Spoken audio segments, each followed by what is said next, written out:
अस्सलामुअलैकुम दोस्तों, आज આપણે મેથીની ભાજી બનાવવાની છે। શિયાળાની સીઝન ચાલુ થઈ ગઈ છે, તેમાં મેથીની ભાજી ખૂબ જ મળે છે અને બાળકોને કડવી લાગે છે। નવી રીતથી મેં તમને મેથીની ભાજી બતાવી રહી છું, કીમાવાળી મેથીની ભાજી। તો ચાલો સ્ટાર્ટ કરીએ આપણે કીમાની ભાજી બનાવવાનું। કીમા ભાજી બનાવવા માટે મેં કુકરને તપતું કરી દીધું છે। કુકર તપી ગયું છે, એની અંદર આપણે 100 ગ્રામ જેટલું તેલ એડ કરીશું।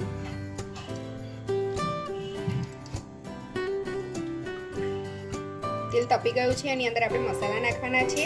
એના માટે મેં એક તલનો ટુકડો લીધો છે, 2 બાદિયાના ફૂલ લીધા છે અને 1 ચમચી જીરું લીધું છે, તે આપણે અંદર એડ કરી દઈશું। બધું સરસ રીતે તતરી ગયું છે। 2 મીડિયમ સાઈઝની મેં ડુંગળી કાપી કાઢી છે, તેને અંદર એડ કરી દઈશું અને આપણે સરસ રીતે શેકાવા દેવાની છે। ડુંગળી આપણી શેકાઈ ગઈ છે, તમે જોઈ શકો છો કે સરસ રીતે શેકાઈ ગઈ છે। એની અંદર આપણે આદુ લસણની પેસ્ટ નાખીશું। 1 चमची આપણે આદુ લસણની પેસ્ટ અંદર એડ કરી દેવાની છે। તેને થોડીવાર આપણે શેકી લઈશું। આદુ લસણ સરસ રીતે શેકાઈ ગયું છે, એની અંદર આપણે મીઠું એડ કરવાનું છે। મેં 250 ગ્રામ જેટલો કીમો લીધો છે, એના માટે મેં આટલું મીઠું લીધું છે। અડધી ચમચી મીઠું લઈ લીધું છે, તે આપણે અંદર એડ કરી દઈશું। 1 નાની ચમચી હળદર અંદર એડ કરી દઈશું અને સરસ રીતે હલાવી દઈશું।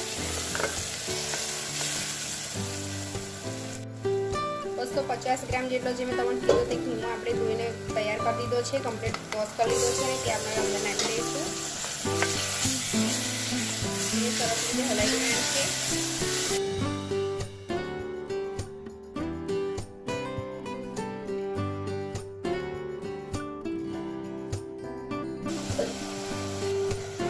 કીમો સરસ રીતે મિક્સ થઈ ગયો છે, એની અંદર આપણે અડધા ગ્લાસ જેટલું પાણી નાખી દઈશું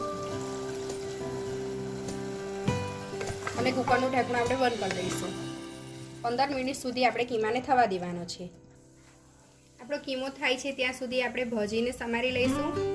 500 ગ્રામ મેં ભાજી લીધી છે મેથીની, તેને સાફ કરી દીધી છે આ રીતે। હવે એને આપણે કાપી કાઢવાની છે। આ રીતે આપણે બધી ભાજીને કાપી કાઢવાની છે।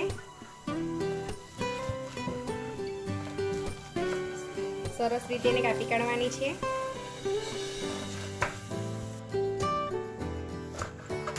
મેથીની ભાજી અને કીમો ખૂબ જ સરસ લાગે છે, એક વખત ઘરે જરૂરથી ટ્રાય કરજો, દોસ્તોમાં શેર બી કરજો। ખૂબ સરસ લાગે છે અને એકદમ સહેલી રીત છે કીમોની ભાજી બનાવવાની। મારી રેસીપી તમને જરૂરથી ગમશે।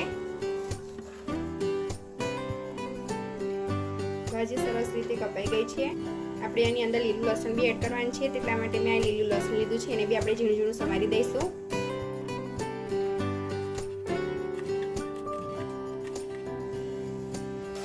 આપણો કીમો ચડી ગયો છે, તૈયાર થઈ ગયો છે।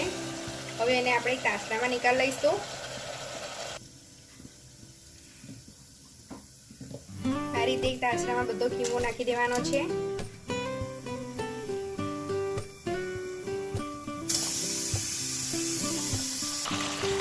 એમાં આપણે બધી ભાજી એડ કરી દેવાની છે, તેને સરસ રીતે ધોઈ કાઢી છે।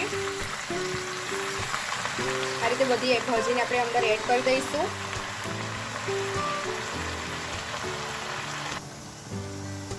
આપણે ભાજીની અંદર ભાજીના ભાગનું આપણે મીઠું એડ કરવાનું છે।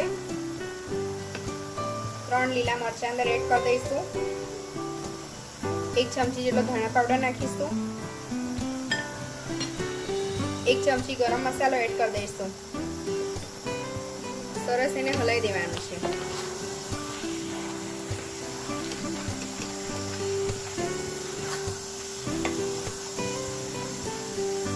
હલાઈને એને આપણે સરસ રીતે થઈ જવા દેવાની છે ભાજીને।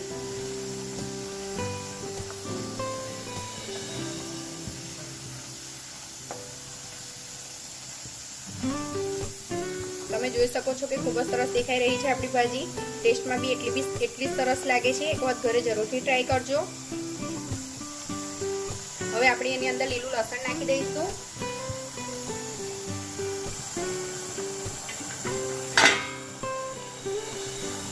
એને બી સરસ રીતે હલાવી દઈશું અને એને આપણે ઢાંકી દઈશું। ઢાંકીને એને આપણે થવા દેવાની છે થોડી વાર। આપણી મેથીની ભાજી કીમાવાળી બનીને તૈયાર થઈ ગઈ છે. આપણું કીમો ભાજી તૈયાર થઈ ગયું છે. એની સાથે મેં મકાઈના રોટલી બી બનાવી દીધી છે. તમે જોઈ શકો છો, ખૂબ જ સરસ લાગી રહ્યું છે. એની સુગંધ બી ખૂબ જ સરસ આવી રહી છે. એક વખત દોસ્તોમાં જરૂરથી શેર કરજો. સબસ્ક્રાઇબ કરીને બેલ આઇકન દબાવવાનું ભૂલશો નહીં, તો બીજી નવી રેસીપી તમને અવનવી મારી મળતી રહે. અને બીજી નવી રેસીપી સાથે ફરી મળીશું. અલ્લાહ હાફિઝ.